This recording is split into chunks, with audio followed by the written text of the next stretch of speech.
Hello YouTube, welcome to the Hypertrophy Q&A number 7. And I have a bunch of questions to get to today, some of which are extremely interesting, so I'm thinking that you're going to get a lot of value from this one. Let's get to it. Once again, thank you for the person who's going to actually timestamp this.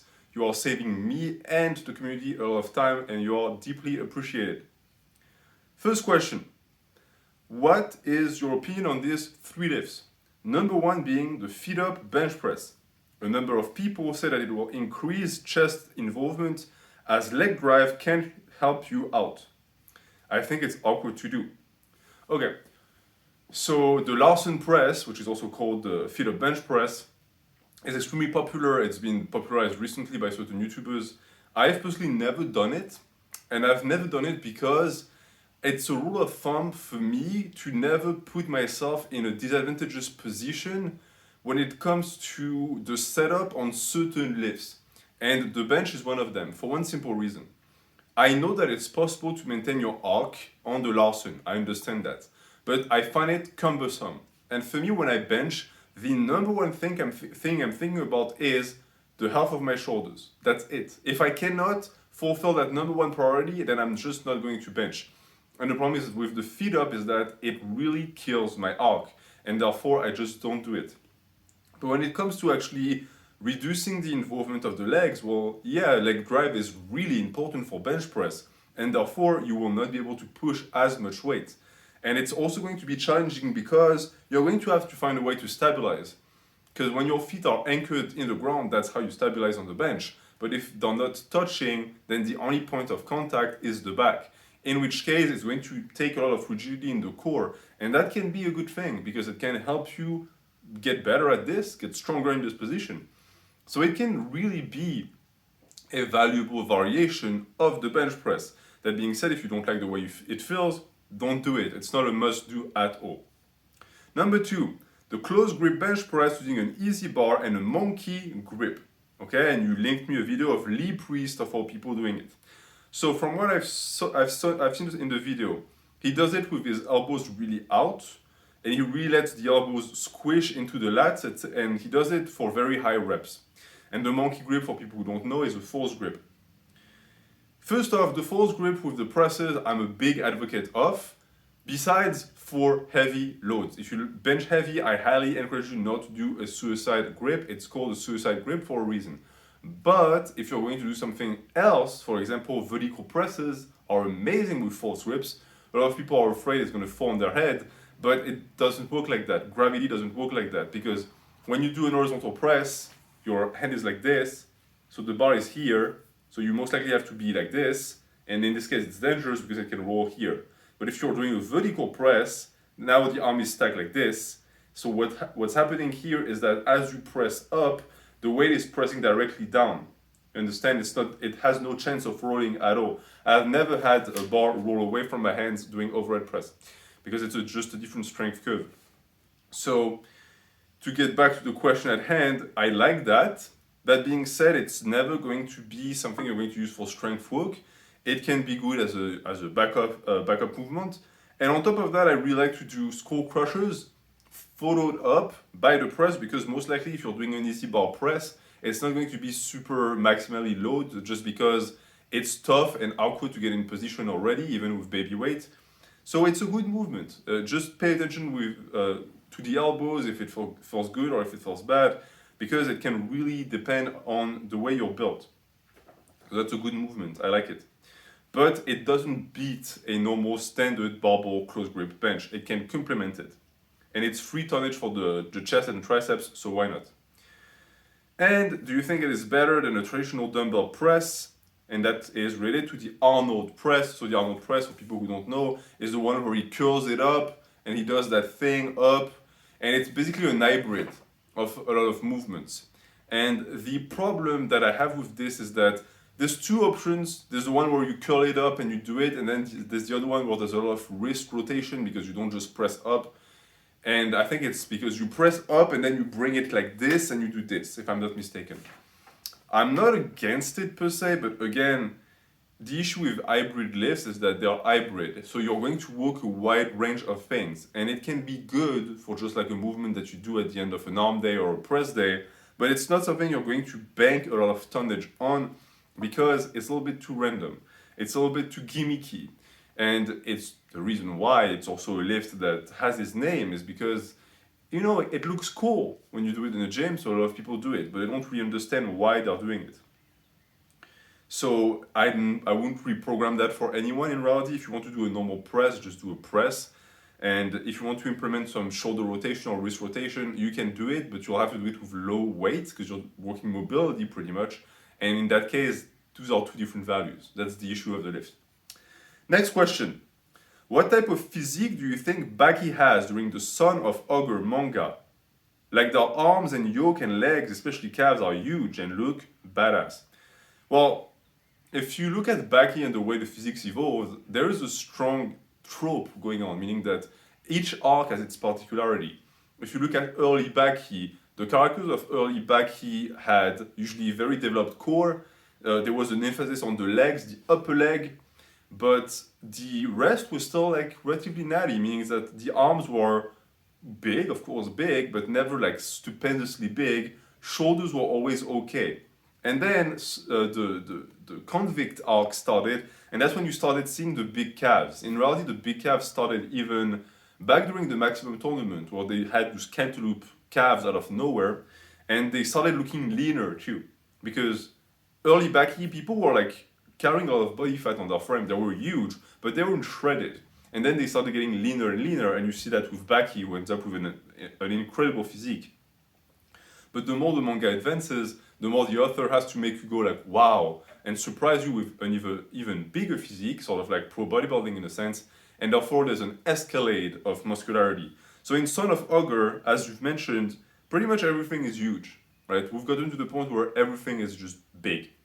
So it has lost some of its charm, even though it is, in a sense, peak Baki because the physiques are just insane, but they had to do that because Pico was going to arrive, and if you're going to have Pico in the manga, well, I mean, you've already done it. Like, this is the mass monster of all mass monsters. But those are discussions that I'm going to have in the anime playlist eventually. Question number 3. How do you deal with the sense of being burnt out? Especially as a natural, it can feel hard at times during weightlifting sessions when I'm not seeing good progress, and I also feel like I'm not gaining weight even though I believe I'm eating well. Plus, work studies from life also increase the sense of feeling burnt out. So first off, let me start by saying that there's no such thing as feeling that you are gaining weight. You're either gaining weight or you're not. It's measurable, okay? And if you're not gaining weight, guess what? It means you're not eating enough calories. So up your calories. And I'm not saying eat 2 times as much. I'm just saying add a snack, add a bowl of rice with a piece of chicken here. That's 200 calories right there. That's going to make you gain weight. You might be at maintenance right now because you're not losing weight. So just do the work. Eat. You might be like a lot of young guys, skinny guys who struggle in the gym because they can't gain weight and it's their own fault. They need to eat more. And there's always an easy way and a cheap way to eat more. Always. You just have to think about it. As far as being burnt out goes, you say especially as a natural. I would say that as a natural, in reality, we are better protected from burnt out because we have a better connection with the body. It's not being masked by so many chemicals that might make you feel good in the moment, but in reality are just hiding an injury in the making. I've heard people from my old gym who were on like Deca and stuff like this, who were feeling amazing, and then they come off and they realize that they had an injury, that they hurt themselves, but that the hormones made them feel good, so it didn't hurt. And now they're stuck with the injury because they made it worse not feeling it. So take that into account. Most likely, if you're feeling burnt out, again, it correlates with the diet thing. You might be doing too much in the gym and not enough outside. It's typical as well for people like you who might have a high metabolism, who are lanky. You don't need to work as much as you think because in reality, when you train in the gym, you damage the fibers. Then you repair the fibers. What you might be doing is you damage the fibers too much and then you don't let them repair and you go again. That's why you're feeling burnt out. What you're doing is not bodybuilding at this point, it's just masochistic. There is no point. And if you don't feel progress, if you're not progressing, that might be why. So, and it's something I don't say very often, but you might want to cut down a bit, especially on volume. Cut down on volume, up the calories, see where it gets you. And to englobate all of that, that's for the physical stamina and the physical feeling of being burnt out. It can also be linked to the activity of life, as you said, because if you perceive lifting as something that is mentally stressful, and on top of that you have a job or you're doing a degree, it's going to be really tough. In which case you have to find a way to make lifting into a happy place, a place of meditation. And I believe that everyone can do that. It is, of course, going to be strenuous, but it doesn't have to be stressful. That's what I mean. And my trainings are stressful. It is the exact opposite. It relieves stress. So I encourage you to try and find that place. But again, lowering the amount of time you work out might work. I don't know a lot of people, they train an hour and a half, but the last 30, 40 minutes, they hate themselves because they don't have any energy left, but they just go through the motions. That might be a sign that your workout is too long. You might need to shorten it, make it more intense, and get maybe a little bit less done, but you'll get more results, and you won't dread going to the gym. So that's my advice. Let's see. All right. I've become a little paranoid with that phone because the volume and the sound is a little bit iffy sometimes. So I hope that this time it's not going to be the case. Okay. Question number 4. How do you know when you have to add more volume to a muscle group for it to grow? And do you think too much volume can cause a muscle group not to grow? Let's answer that first. It's a very important question. First off, yes, too much volume can cause a muscle not to grow. Because let's say you train biceps. And you train biceps all the time. And I mean all the time.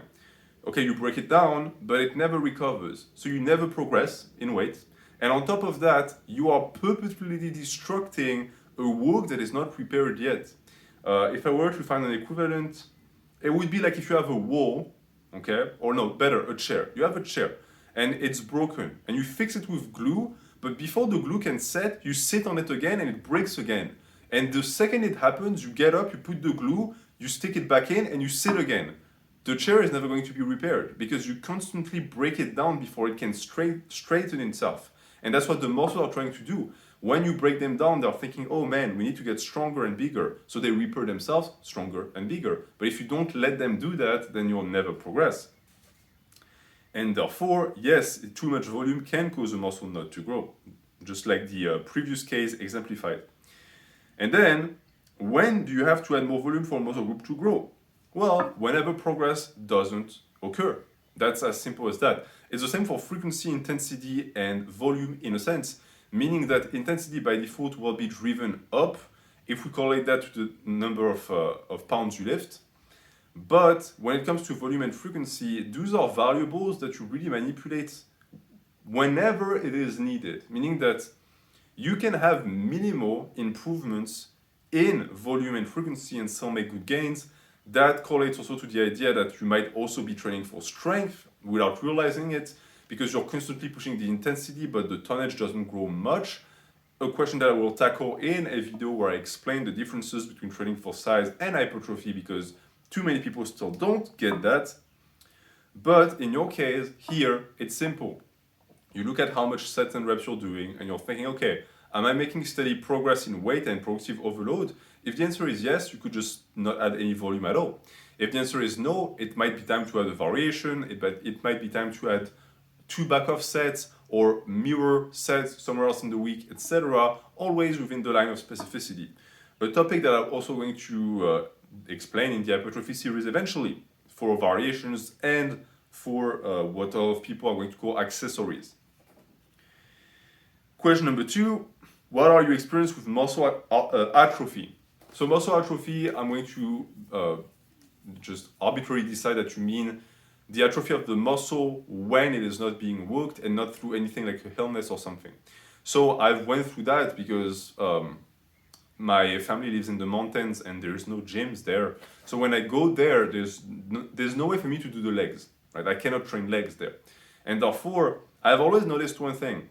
The size of my legs doesn't really move, meaning that a month is not enough to undo the hundreds of thousands of pounds of tonnages I accumulated on the squat, but my strength just goes to the dogs. And that's an issue because when you go back to the gym, you're going to have all of your lifts lowered by 60 pounds, that's going to feel terrible, and the muscle that used to lift those plus 50 pounds is now much weaker, but also it doesn't have the same work capacity, etc. And that in reality is not a problem. It just means that you're wasting time. And I'm going to cover all of the effects that that does because I have a video coming out, I believe, next Thursday that is going to speak on that very topic. So stay tuned. But muscle atrophy can be corrected by hypertrophy. If it got big, it can get small again, but vice versa. What do you think is superior? Putting your effort into filling the muscle or into moving the load as fast as possible with decent technique? And I'm going to say neither. Both are byproducts, meaning that both of these should happen to an extent, but they're not necessary. The most important thing is moving a weight that is challenging with proper technique and proper control. That's the crux and that's the pinnacle of lifting for bodybuilding. That it's what you want. You want every single rep to look the exact same. You want the speed to be almost identical from rep to rep with minimal divergence from rep 1 to last rep, and you want total control over the weight. You move the weight doesn't move you. It is primordial. And so in this case, I also want to say that moving the load as fast as possible, you really don't want to do that. Again, that's a pervasive idea that powerlifting injected into bodybuilding. It doesn't matter how fast you move the weight. In reality, moving the weight fast only means that there's less time and attention for the muscle. And that's especially true for the negative. I see a lot of bozos who try to do the negative as fast as possible. Then they use all of the kinetic energy and the elasticity of the muscle and the tendons to rebound back. And they think, oh, wow, it's like overspeeded eccentric or whatever they call it. And no, it doesn't work like that. I covered that in the hypertrophy series. That is just asking for injury. Don't lift quickly. Control the negative. You don't have to over-exaggerate it, but control the negative. Let the muscle suffer through the tension and then explode back up within reasonable limits. If you can explode back up, like I see people on the squat do all the time, when they explode and the bar lifts up their back, guess what? It means you're not using enough weight. Same for the deadlift. If you can go up on the deadlift so quickly that the bar bounces like a feet away from you, same thing, you're using too low weight. And if you're doing that on your warm-up set, again, I know it's a myth that powerlifters and powerlifting has propagated that you have to do your warm-ups quickly because if you don't, then when you get to heavy weight, it's going to feel too heavy. I always found that that was nonsense. I think it's placebo, it's in your head. A warm-up is to warm up. There's no point in throwing out your back because you try to pour like a madman on something that's 25% of your max. There's no point. I'm curious about your thoughts on the 13-day strategic deconditioning recommended by blah, blah, blah, as opposed to, say, traditional deload weeks. Okay, so first off, I'm always a little bit wary when I see complicated words like this because they usually hide simplistic mindsets and mentalities. Here, the mentality is simple. The idea is that the muscle gets used to the work, so you have to, once in a blue moon, not train it so that it gets desensitized, and when you train again, it is now resensitized. That is correct, but that's not something you want because it's called detraining the muscle. It's called losing on neurological adaptation, and therefore it really needs to be avoided. Actually, it's a negative. When you have to do that, it's a bad thing. The problem is that, of course, in this case, it's presented as something that helps, but I can tell you it doesn't. Because if you do it in practice, what's going to happen is you're going to come back to the lift, you're going to be weaker, you're going to have to rebuild back to your previous strength, which means you're wasting time and tonnage. Don't do that. Frequency and the occurrence of the lift and the particular compound movements and pattern in the training is primordial to maintain the level of strength that allows for progression. So don't do that. And for the people who know, I also am against deloads because deloads are borrowed from powerlifting. Bodybuilders don't need to deload. If you deload, it means that your bodybuilding program is not a bodybuilding program at all. It is not good enough. You need to program better. You shouldn't need to take a week off or to take a week of just lifting baby weights to be able to continue. That's a bad sign. It's a sign of overuse. And then I'm wondering if you've experimented at all with Myo Reps. So Myo Reps, again, it falls in line with like reverse pyramid sets and all of that stuff with finishers in general. They're good. I'm not saying that they're bad, but it's not high quality tonnage. It is quote unquote junk volume, even though there's no such thing as junk volume. And it is something that needs to be the cherry on top, but it cannot replace the cake. Right? The cake is progressive overload, it is strength work, and that comes afterwards. It should always be an afterthought. I see programs programming Myo Reps as top sets. That is unacceptable. This is not top set material at all.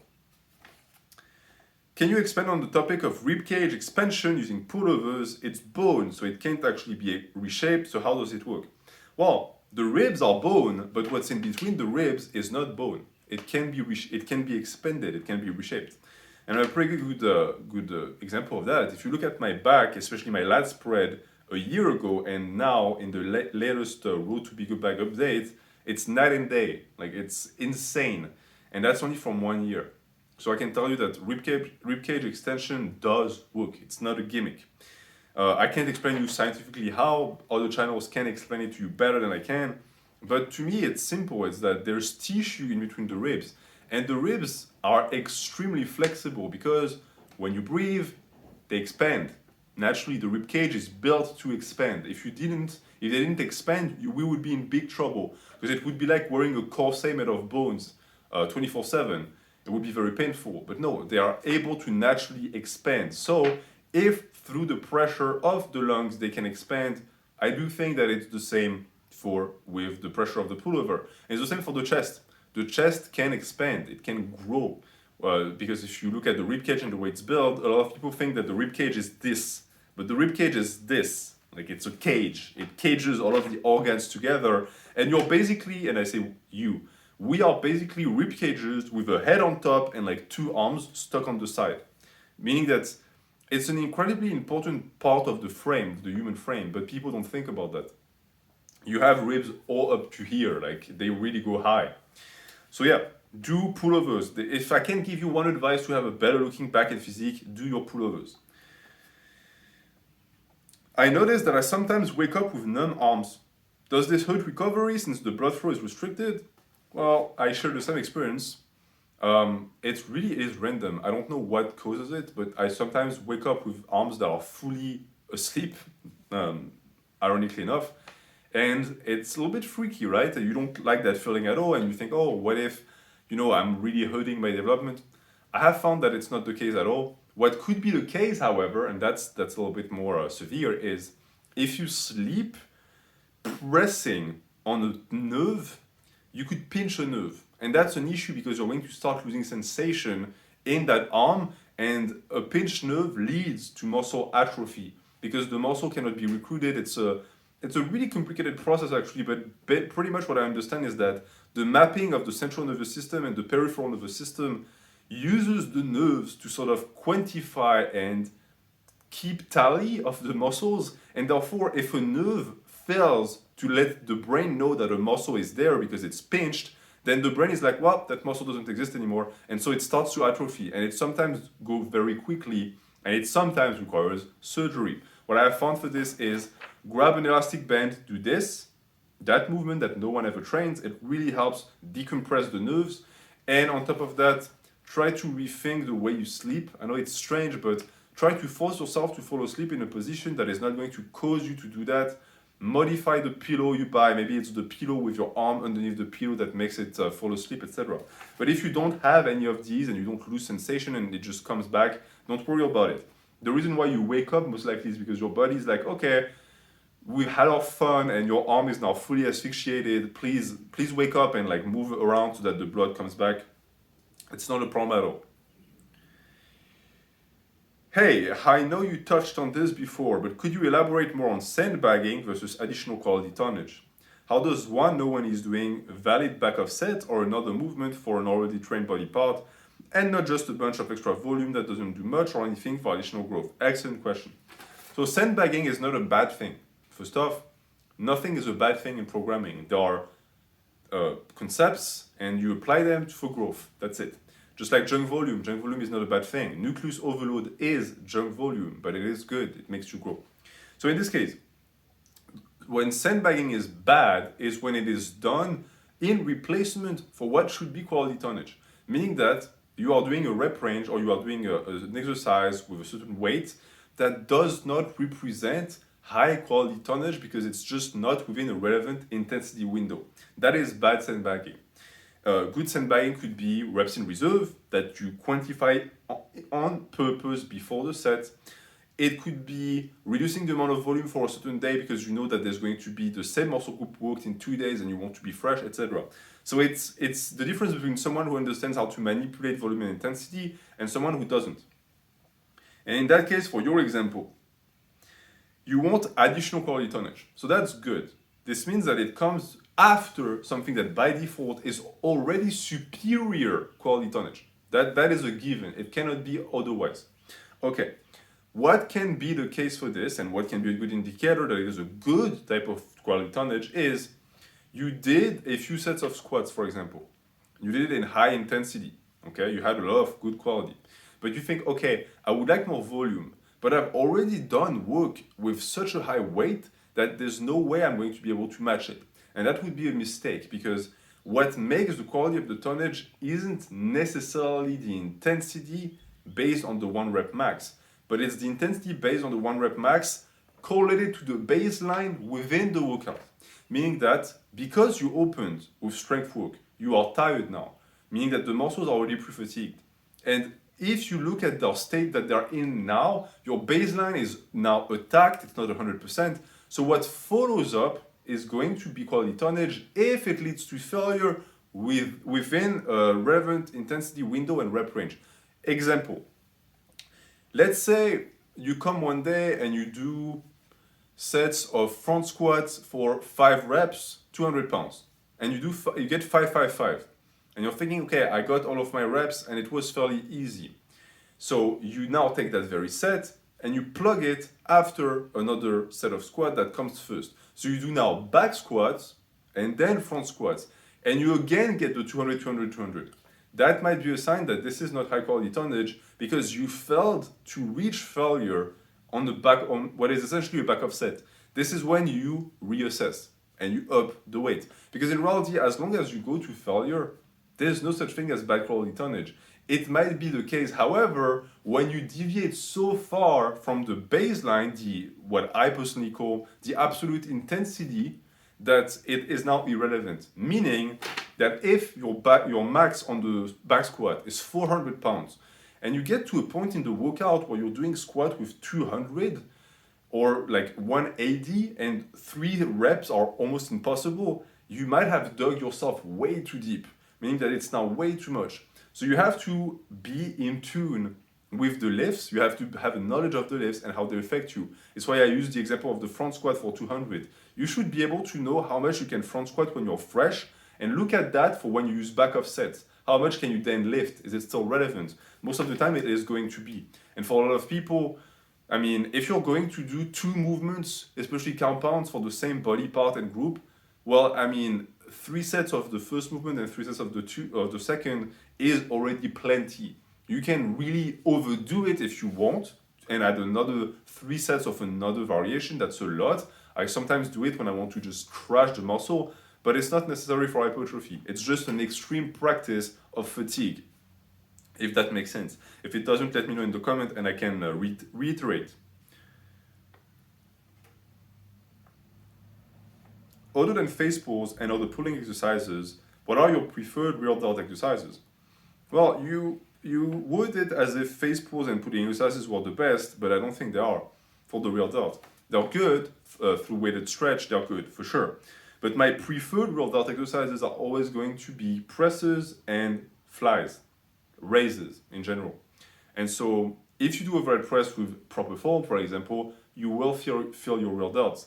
You can do a variation and a ton of different types of push-ups that will involve the rear delt. But my favorite rear delt movement of all time is not the face pull. It is what I call the Arnold raises. It is the tutorial in the playlist. There is no lift where I feel my rear delt better. None.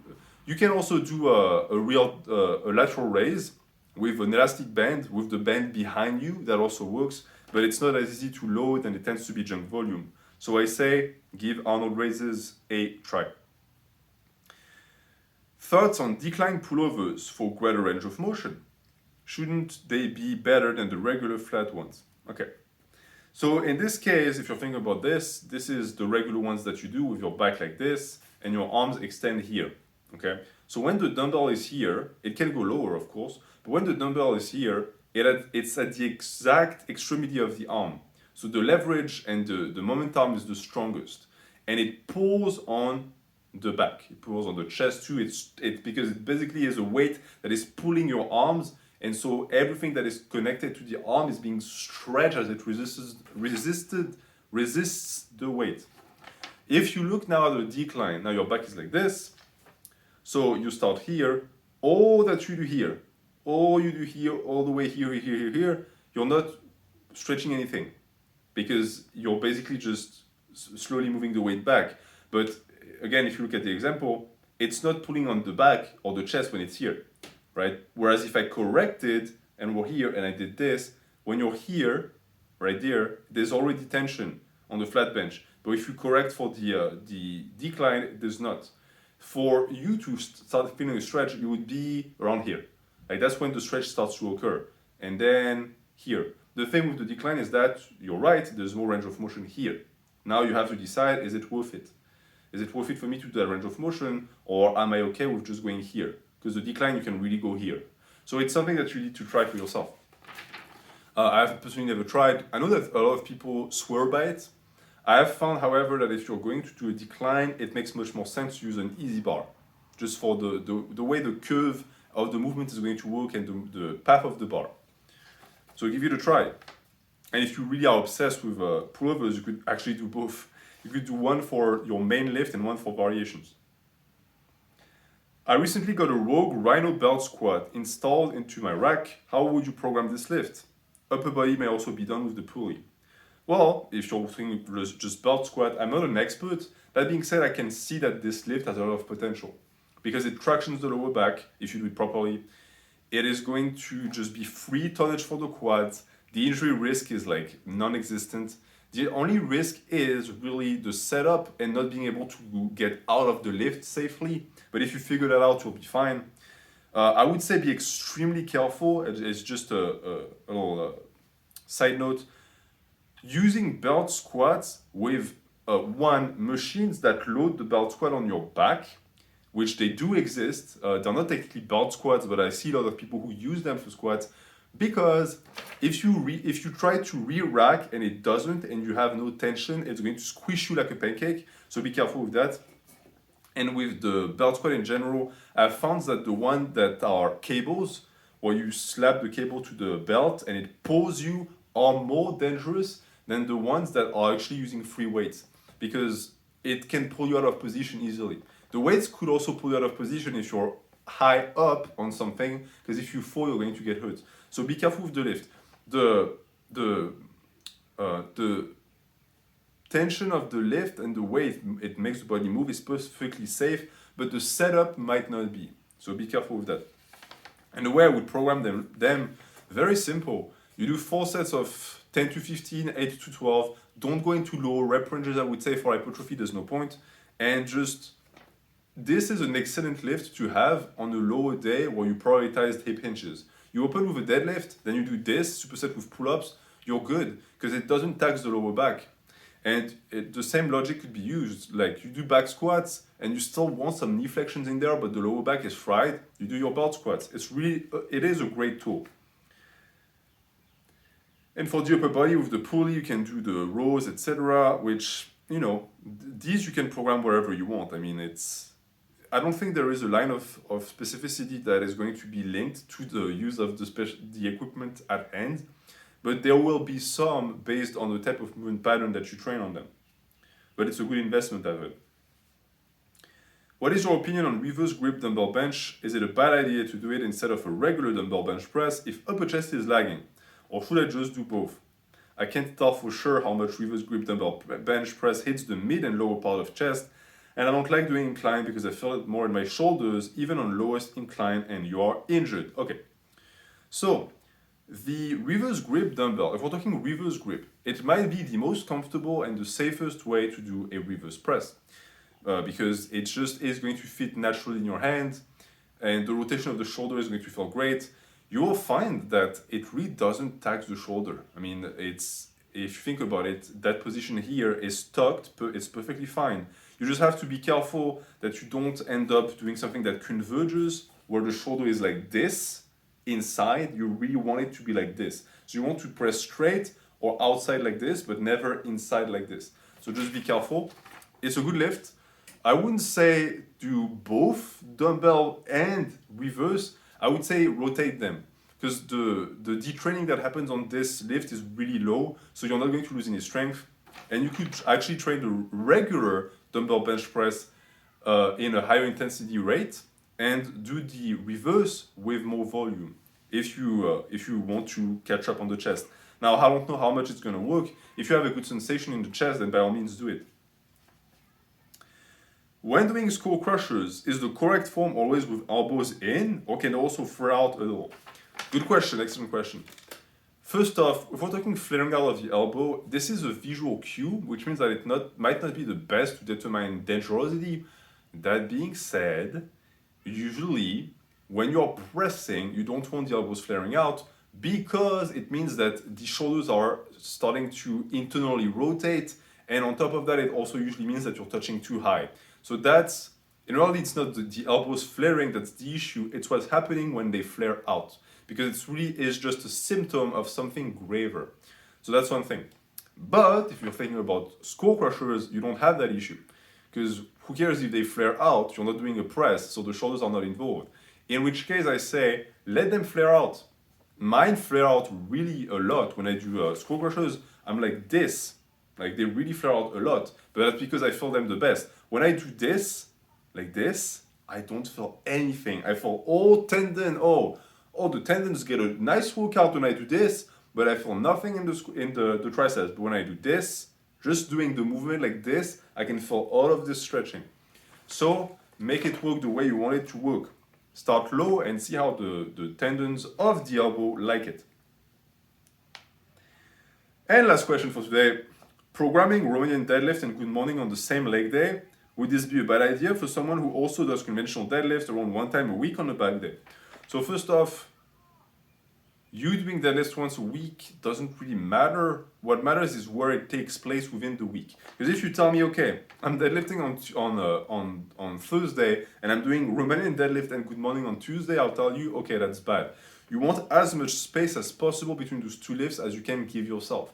And that's usually the reason why a lot of people will have them enter a rotation with the deadlift to fluctuate between intensity and volume. I'm not a big fan of that because I like stability in my strength work, but it's a valid option.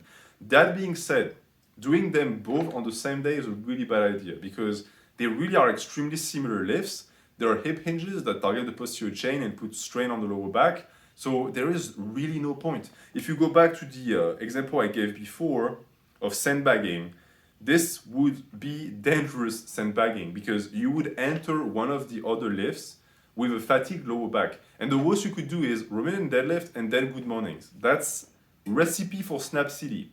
Never do that. It's really a bad idea. So I would say, put them in a rotation. 1 week you do the first one, the other one you do the second one. Again, the detraining on those lifts is very low, so you're not going to lose any strength. And that would be perfectly fine. I mean, I think I just answered your question. You program them on the same leg day, but you don't train them on the same leg day. And I'm going to leave you with that. Any questions you might have, let me know in the comments. Have a good day.